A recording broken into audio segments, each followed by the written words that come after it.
ati nubyuka mu gitondo urajya ubanza upfuka musenge maze ushima Imana kubw'ubuntu n'imbabazi byayo.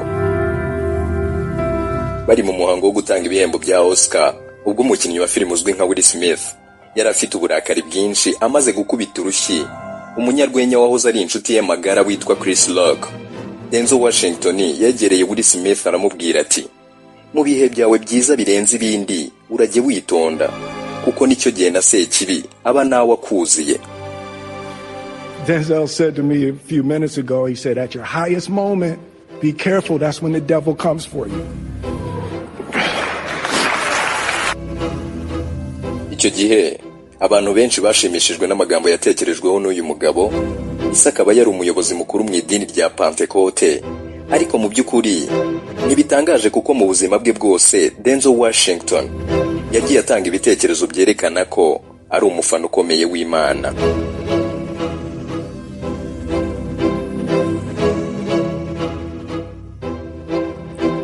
Nkwifurije kugira ibihe byiza aho uri hose wowe dukomeje kubana muri iki kiganiro. Kora subscribe uraba uteye inkunga iki kiganiro. Naho njye wakiguteguriye nkaba ngiye no kukikugezaho nitwa Roger Twiz.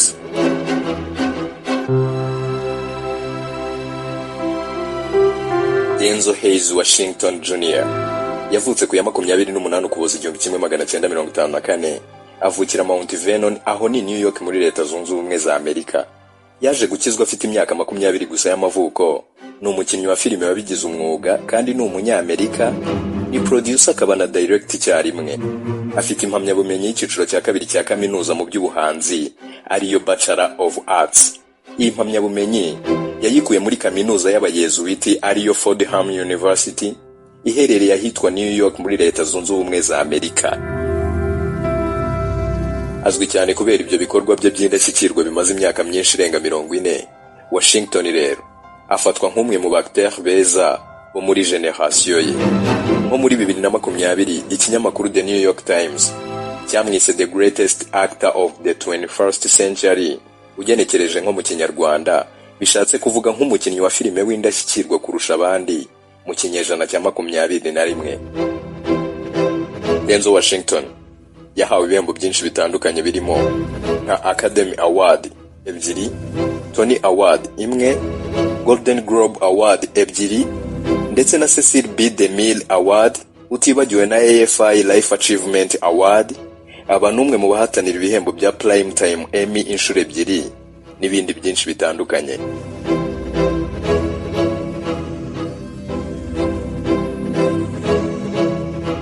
Uyu mugabo ni umwemeramana wamaramaje ku buryo budashidikanywaho, ko ntatinya kuvugira mu ruhame ibyiza Imana yamukoreye haba mu mwuga we wo gukina sinema ndetse no mu buzima bwe busanzwe.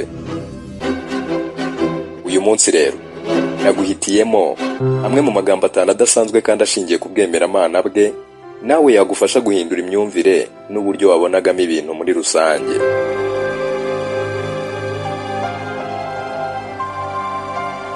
Ijambo rya mbere naguhitiyemo ni ijambo yavugiye mu mbwirwaruhame yavugiye muri kaminuza ya Dillard University iherereye muri New Orleans i Louisiana muri Leta Zunze Ubumwe za Amerika. Aha hari muri 2015 ubwo yagiraga ati, Put God first in everything you do. Urajya ushyira Imana imbere mu byo ukora byose. Ibintu byose umbonamo, n'ibyo ubona nagezeho, ibyo utekereza ko ntunze n'ubwo ntunze bike, ariko byose ni ukubera ubuntu bw'Imana. Murabyumva? Byose ni impano y'Imana. Nyuma yaho rero yanakomeje gushishikariza abari bahawe impamyabumenyi yuko bagomba kumenya akamaro ko kwizera mu rugendo rwabo rw'ubuzima no gukomeza kwicisha bugufi bakaba bizerwa ku Mana. Ibyo Denzel Washington avuga ni ukuri kandi kwambaye ubusa, kuko na Bibiliya ubwayo irabivuga. Iyo turebye muri Matayo ibice 6:32 kugeza kwa 33 haranditse ngo, kuko ibyo byose abapagani babishaka kandi so mu ijuru akabazi ko mubikwiye byose, nimubanze mushaka ubwami bw'Imana no gukiranuka kwayo, nibwo ibyo byose muzabyongererwa.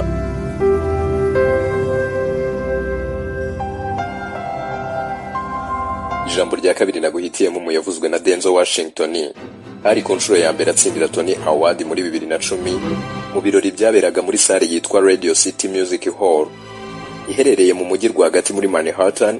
Icyo gihe yagize ati, Man gives the award, God gives the reward. My mother taught me that. Mama yahoraga avuga ko abantu batanga ibihembo ariko Imana yigatanga incungu. Turebye mu Baheburayo ibice 11 umurongo wa 6 Bibiliya ivuga ko utizera ntibishoboka ko yanezeza Imana, kuko uwegera Imana akwiriye kwizera yuko iriho kandi igororera abayishaka. Nawe gera Imana kandi uyizera izakugororera.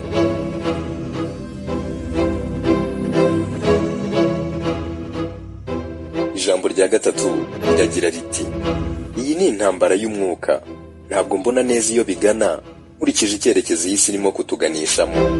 Gusa udafite urumambo rushimangiye neza rwo gufataho azahuhwa n'umuyaga kandi umutere kwiheba.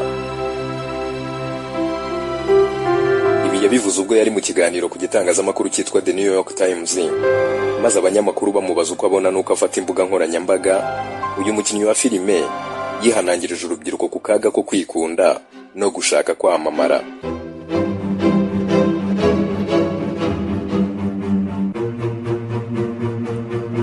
Yagize ati, ubundi umwanzi wa mbere mfite ni njye w'imbere. Bibiliya ivuga ko mu minsi y'imperuka, ahita yongera arigarura ati, sinzi niba koko iyi ari iminsi y'imperuka tugezemo, kuko ntabwo ari wo mwanya wanjye wo kubimenya neza, gusa ariko ivuga ko tuzikunda cyane.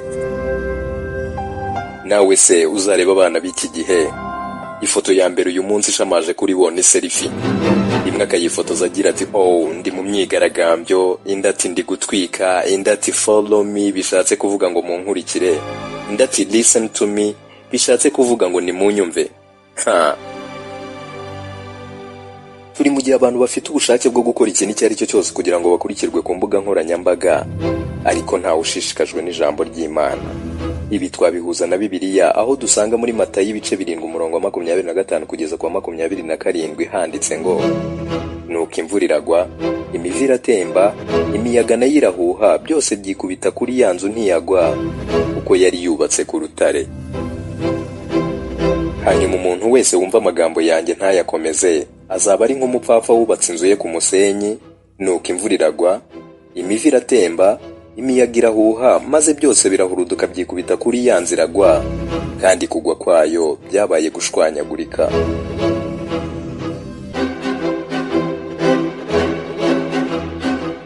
Ijambo rya kane naryo rigira riti, kuki dufunga amaso mu gihe turimo gusenga, turira, dusomana cyangwa igihe turimo kurota?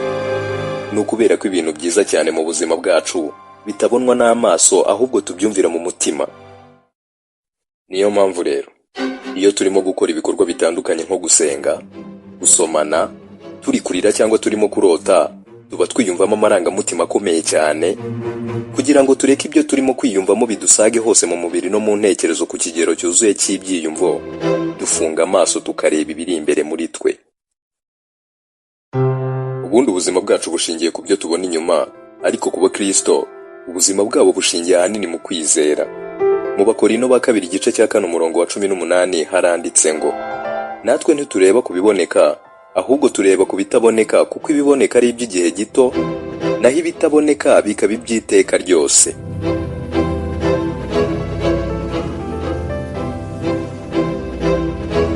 Ijambo rya nyuma muyonare naguteguriye riri mu magambo adasanzwe yavuzwe n'umukinnyi wa filime Denzel Washington. Niryo yavuze agira ati, ndashaka kubaho ubuzima nshobora kubaha Imana na mama wambyaye.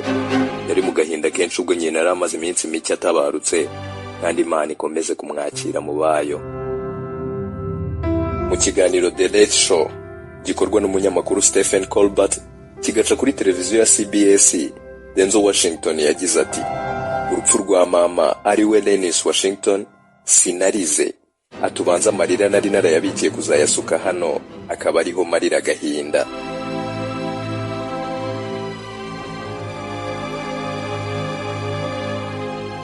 Ikibazo cy'abana b'iyi minsi rero, urasanga batacyubaha ababyeyi, barashaka gukora ibyo bishakiye, babaho ubuzima bwo kuryoshya kandi ntacyo barageraho. Ikibabaje kurusha ibindi ni uko ubuzima birukira ngo bugezweho aribwo buzabaganisha ku kurimbuka. Bima amatwi inama z'ababyeyi babo ngo barimo kugendana n'igihe. Nyamara usubije amaso inyuma ukareba mu mategeko 10 Imana yahaye Mose, itegeko rya 5 rivuga riti urajye wubaha ababyeyi bawe. Twareba mu gitabo cyitwa Kuva ibice 20:12 naho haranditse ngo ubahe so na nyoko kugira ngo uramire mu gihugu Uwiteka Imana yawe akugabiye.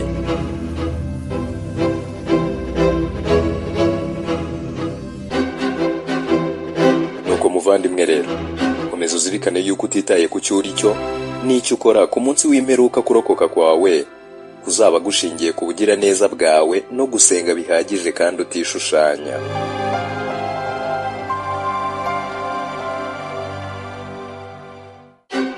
Gufata umwanya wawe ugakurikirana ibiganiro byacu ni iby'agaciro gakomeye, turagushimiye. Kora subscribe kugira ngo ujye ubonera ku gihe ibiganiro byacu. Gira uruhari kandi mu biganiro byacu twandikira muri comment.